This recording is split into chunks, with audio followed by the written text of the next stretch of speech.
जय झूलेलाल सभिनी खे। अॼु असां वञूं था मंदिर। अॼु आहे 6 ॾींहं।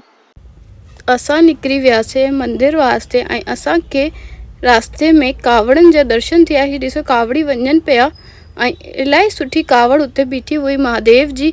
असां उन जा बि दर्शन कयासीं ऐं मंदिर जे अॻिते भरियल हुयो, इलाही पाणी बारिश थी हुई। हाणे तव्हां दर्शन करे सघो था सभई बहिराणा साहिब जा। अॼु बहिराणो साहिब ॾाढो सुठो ठहियल आहे, तव्हां ॾिसी सघंदा आहियो। ऐं सावन हले पियो, शिवजी जा भी दर्शन ता करे सको था।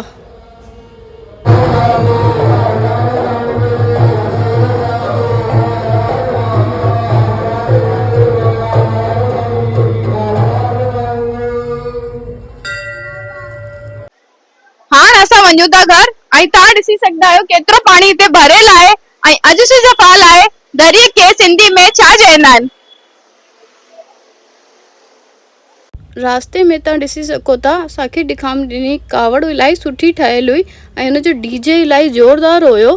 ही ॾिसो महादेव पार्वती के सती माता के हथ में खड़ेल आहे। ही कावड़ अॻिते हले पई ऐं डीजे हुनजे अॻिते हले पियो। हिनजो धूमधाम इलाही हुयो।